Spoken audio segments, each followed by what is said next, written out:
बरसात की रात थी। बादलों की गरज और बिजली की चमक से पूरा गांव जैसे बार बार जाग उठता था। गांव के बाहर कच्चे रास्ते से होते हुए एक औरत बदहवास सी भागती चली आ रही थी। उसके कपड़े पूरी तरह भीगे हुए थे, बाल चेहरे से चिपके हुए थे, आंखों में डर था और होंठ सूखे हुए। उसके पांव कीचड़ में बार बार फिसलते, लेकिन वो रुकती नहीं थी, जैसे किसी से जान बचाकर भाग रही हो। इधर गांव के बीचों बीच पुराने पीपल के पेड़ के नीचे एक छोटी सी चाय की टपरी थी। वहीं पे 3 दोस्त बैठे थे, रामू, मोहन और जग्गू। सामने स्टोव पर उबलती चाय की केतली से भाप निकल रही थी। आसपास बारिश की बूंदें छप छप करती गिर रही थी और कोयले की महक हवा में घुली हुई थी। तीनों दोस्त कप में गर्म चाय पी रहे थे और जोर जोर से हंस रहे थे। मोहन चुस्की लेते हुए, वाह भाई, बारिश में चाय का मजा ही कुछ और है। दिल खुश हो गया। लेकिन लग रहा है रामू को तो चाय से ज्यादा मजा किसी और चीज में आ रहा है। अरे तू भूल गया क्या? इसकी तो नई नई शादी हुई है, हर चीज में मिठास लग रही होगी। अबे रहने दो यार, तुम दोनों भी शादी कर लो, फिर समझोगे असली मजा क्या होता है। इतनी देर में टपरी वाला बिस्किट की प्लेट रख गया। तीनों ने हंसते बोलते चाय में बिस्किट डुबोकर खाना शुरू ही किया था कि अचानक दूर से एक परछाई लड़खड़ाती हुई उनकी ओर बढ़ती दिखी। बारिश थमी नहीं थी, लेकिन उनकी नजरें उस औरत पर टिकी थीं जो हांफते हांफते टपरी के पास गिर पड़ी थी। रामू, मोहन और जग्गू घबरा कर उठे। रामू तुरंत उसे संभाल कर बोला, बहन डरिए मत, आप हमारे गांव में सुरक्षित हैं। अनीता की आंखों से आंसू रुक ही नहीं रहे थे, उसके होंठ कांप रहे थे। कुछ क्षण बाद उसने टूटी आवाज में कहा, मुझे बचा लो, वो लोग मेरा पीछा कर रहे हैं। जग्गू ने इधर उधर देखा, लेकिन बारिश और अंधेरे में किसी का पता नहीं था। रामू आगे बढ़ा और उससे पूछा, कौन लोग और आप इतनी रात में यहाँ कैसे आ गई? अनीता ने अपने गीले कपड़े संभालते हुए फूट फूट कर कहना शुरू किया, मेरा नाम अनीता है, मैं पड़ोस के गांव से आई हूँ। मेरा पति वो शराब पीकर मुझे रोज़ मारता था। आज रात उसने हद कर दी। गुस्से और नशे में मुझे घर से निकाल दिया। जब मैंने विरोध किया तो उसके साथ आए 2-3 आदमी मुझे पकड़ने दौड़े। मैं जान बचाकर भागी और बस भागते भागते यहाँ पहुँच गई। तीनों दोस्त एक दूसरे का चेहरा देखने लगे। रामू ने दृढ़ स्वर में कहा, आप चिंता मत करो, जब तक हम हैं तुम्हें कोई हाथ नहीं लगा सकता। वो उसे अपने घर ले जाने लगा। रास्ते में अनीता बार बार पीछे मुड़कर देखती, मानो डर अभी भी पीछा कर रहा हो।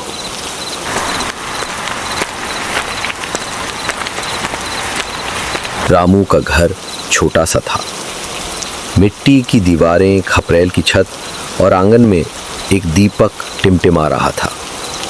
रामू की पत्नी सुनीता दरवाजे पर खड़ी थी। उसने अनीता को देखते ही चौंक कर कहा, अरे वो कौन है? रामू ने संक्षेप में सब बता दिया। सुनीता तुरंत अनीता को भीतर ले गई और गर्म दूध का गिलास पकड़ाया। सुनीता उसके पास जाकर बोली, अरे बहन चुप भी हो जाओ, अब कितना रोगी। कुछ देर बाद जब अनीता थोड़ी संभली तो सुनीता उसे गौर से देखने लगी। चेहरे की रेखाएं, आंखों की चमक, माथे पर बचपन का छोटा सा तिल। सुनीता का दिल जोर से धड़क उठा। तुम्हारा नाम अनीता है? क्या तुम्हें बरसों पहले मेला याद है, जब तुम भीड़ में बिछड़ गई थी? तब तुम्हारी उम्र सिर्फ 7 साल थी। अनीता चौंक पड़ी, उसकी सांसें थम सी गई। दोनों एक पल को एक दूसरे को घूरती रह गईं, फिर अचानक गले लगकर फूट फूट कर रो पड़ी। बरसों की जुदाई, बरसों का दर्द एक पल में पिघल कर बह निकला। बहन, मैंने सोचा था तुम अब इस दुनिया में नहीं हो। भगवान ने आज फिर से मुझे पूरा कर दिया। मुझे भी हमेशा याद आता था कि मेरी एक बहन है, लेकिन किस्मत ने हमें अलग कर दिया। आज लगता है भगवान ने मेरे लिए उम्मीद की किरण भेजी है। दीपक की लौ हिल रही थी। बाहर बारिश अब भी रुक रुक कर गिर रही थी, मगर उस छोटे से घर के भीतर दो बहनों का मिलन बरसों बाद पहली बार सुकून और उजाले से भर गया था। उस रात सब लोग देर तक जागते रहे। रामू और सुनीता दोनों को विश्वास ही नहीं हो रहा था कि बरसों बाद खोई हुई बहन अनीता अचानक उनके आंगन में आकर मिल जाएगी। धीरे धीरे बातें करते करते सबकी आंखें भारी हो गईं और वो नींद के आगोश में चले गए।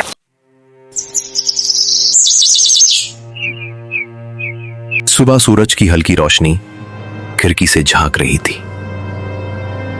मुर्गे की बांग सुनकर सुनीता की आंख खुली, मगर आंगन से आती छन छन की आवाज ने उसे चौंका दिया। वो बाहर आई तो देखा कि अनीता पहले से ही रसोई में काम में लगी है। चूल्हे पर कड़ाही गर्म हो रही थी। सुनीता ने तुरंत आगे बढ़कर कहा, अरे बहन, ये तुम क्या कर रही हो? तुम मेहमान हो, आराम करो। मेहमान? बहन, मैं तुम्हारे ही घर में हूँ।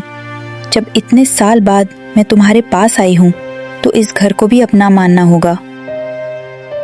लेकिन तुम्हें अभी आराम की जरूरत है। कल रात जो हुआ उससे तुम थक चुकी हो। अनीता ने उसकी आंखों में देखा और धीरे से बोली, और जब अपना घर है तो काम से पीछे क्यों रहूं? आराम तो मुझे तुम्हारे साथ मिलकर मिलेगा। इतने सालों से जो खालीपन था वो अब भर रहा है। मुझे ये सब करके अच्छा लग रहा है। सुनीता अनीता को रोक ना पाई। दोनों बहनें मिलकर हंसते बोलते रसोई में लगी रहीं। चूल्हे पर पराठे सिक रहे थे और घर आटे की खुशबू से भर उठा था।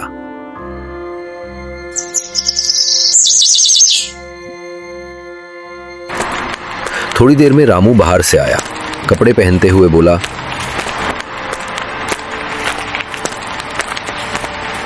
सुनीता, आज मैं दुकान पे देर से जाऊंगा। मंडी से कुछ और सब्जियां लेनी है, फिर जाकर ठेला लगाऊंगा। अनीता ने तुरंत बीच में कहा, भैया आज आप आराम करो, मंडी मत जाओ, ठेला मैं खुद संभाल लूंगी। रामू हंस पड़ा। अरे बहन, ठेला लगाना इतना आसान काम नहीं है। धूप बारिश सहनी पड़ती है, ग्राहकों से मोल भाव करना पड़ता है। अनीता ने दृढ़ स्वर में कहा, तो क्या हुआ? मैंने भी बहुत कुछ सहा है जिंदगी में। अब समय है कि मैं कुछ करके दिखाऊं। मैं बैठकर बोझ नहीं बनूंगी। आज ठेला मैं संभालूंगी। नहीं अनीता, ये काम आसान नहीं है। औरत होकर। अनीता ने बीच में ही रोक दिया। औरत होकर क्यों नहीं, औरत सब कर सकती है। जब किस्मत ने मुझे हर मुश्किल से लड़ा दिया तो ये सब्जी बेचना क्या बड़ी बात है। मुझे कोशिश करने दो।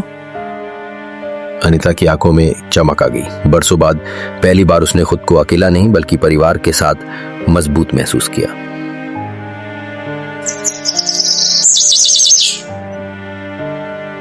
कुछ ही हफ्तों में अनीता ने सब्जी बेचने का काम अच्छे से सीख लिया।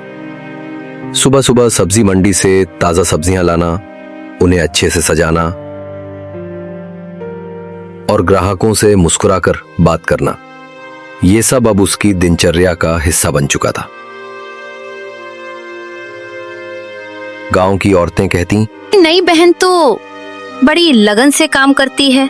और धीरे धीरे सब्जी लेने वालों की भीड़ उसके ठेले पर बढ़ने लगी।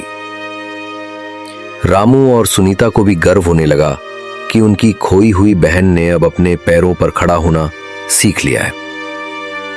लेकिन किस्मत अभी और इम्तिहान लेने वाली थी।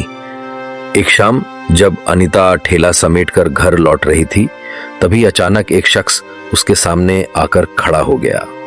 वो उसका पति था। उसकी हालत बदल चुकी थी। चेहरे पर पछतावे की लकीरें थीं और आंखों में आंसू। उसने कहा, अनीता मुझे माफ कर दो, मैंने बहुत गलत किया था। मैं शराब के नशे में अंधा हो गया था, लेकिन अब मैं बदल गया हूँ। कसम है, अब कभी हाथ भी नहीं लगाऊंगा। अनीता ठिठक गई। उसके दिल में पुराने जख्म ताजा हो उठे। वो रातें जब उसे घर से निकाल दिया गया था, वो पल जब लोग उसका मजाक उड़ाते थे। उसने गहरी सांस ली और दृढ़ आवाज में कहा, तुम्हें याद है जब मुझे सबसे ज्यादा जरूरत थी तब तुमने ही मुझे ठुकरा दिया था। तुमने मेरा घर, मेरा सम्मान सब छीन लिया। अब अचानक क्यों आए हो? क्या तुम्हें याद आया कि मैं तुम्हारी पत्नी हूँ? उसका पति गिड़गिड़ाने लगा। अनीता, सच मानो मैं बदल गया हूँ। मैं तुम्हें सुख दूंगा, एक अच्छा घर दूंगा, बस मेरे साथ चलो। अनीता की आंखों में आंसू थे लेकिन चेहरा कठोर। उसने ठेले का हैंडल कसकर पकड़ा और शांत स्वर में कहा, घर तो अब मुझे मिल गया है और वो घर है मेरे भाई बहन का। सम्मान भी मिल गया है अपने काम और मेहनत से, और खुशी वो भी मिल गई है दूसरों की दुआओं से। मुझे अब तुम्हारी नहीं, अपनी सच्चाई की ज़रूरत है। उसका पति चुप होकर सिर झुका लिया। गांव की कुछ औरतें पास ही खड़ी ये सब देख रही थीं। उनमें से एक ने कहा, अनीता बहन, तुमने बिल्कुल सही किया। एक औरत को अपनी इज्जत से बड़ा कुछ नहीं चाहिए। अनीता ठेला खींचते हुए धीरे धीरे आगे बढ़ गई। उस रात जब अनीता घर लौटी तो उसका चेहरा उदास था। रामू और सुनीता ने तुरंत पहचान लिया कि कुछ हुआ है। सुनीता ने पास बैठकर पूछा, क्या बात है बहन, तुम इतनी चुप क्यों हो? अनीता की आंखों से आंसू बह निकले। उसने कांपती आवाज में सब कुछ बता दिया। कैसे उसका पति आया था, कैसे उसने माफी मांगी लेकिन उसने इनकार कर दिया। रामू चुपचाप सुनता रहा, पर सुनीता ने कहा, देख बहन, अगर उसे सच में पछतावा है तो वो दोबारा जरूर आएगा। सच्चा बदलने वाला आदमी हार नहीं मानता। अभी उसे वक्त दो। अनीता ने हल्की सी मुस्कान दी, मगर दिल में शंका अभी भी थी। 2 दिन बाद जब अनीता ठेला लगाकर सब्जियां बेच रही थी, तभी उसका पति फिर आ गया। वो शांत स्वर में बोला, अनीता, मैं मदद करना चाहता हूँ, मुझे माफ कर दो। अनीता ने पहले कुछ नहीं कहा, लेकिन धीरे धीरे उसने उसकी मदद स्वीकार कर ली। कुछ हफ्ते ऐसे ही बीत गए। हर दिन उसका पति ठेले पर आता, चुपचाप काम करता और बिना किसी बहस के घर चला जाता। वो अब शराब को हाथ भी नहीं लगाता था। एक दिन वो सुनीता के घर गया और बोला, अनीता, मैं जानता हूँ मैंने तुम्हारे साथ बहुत गलत किया, लेकिन अब मैं सचमुच बदल गया। अगर तुम्हें लगे तो मुझे एक आखिरी मौका दे दो। मैं वादा करता हूँ तुम्हें कभी रुलाऊंगा नहीं। अनीता ने गहरी सांस ली और बोली, ठीक है, मैं तुम्हें एक मौका देती हूँ, लेकिन अगर फिर कभी मुझे चोट पहुँचाई तो याद रखना, ये बहन दोबारा पीछे नहीं मुड़ेगी। सुनीता ने कहा, बहन, अगर तू खुश है तो हमें और क्या चाहिए। जा अपना घर बसा ले। अगले ही दिन अनीता अपने पति के साथ गांव के उस पुराने रास्ते पर चली गई, जो अब नए रिश्तों और नई उम्मीदों से भरा था। अगर आपको ये कहानी अच्छी लगी तो लाइक और सब्सक्राइब जरूर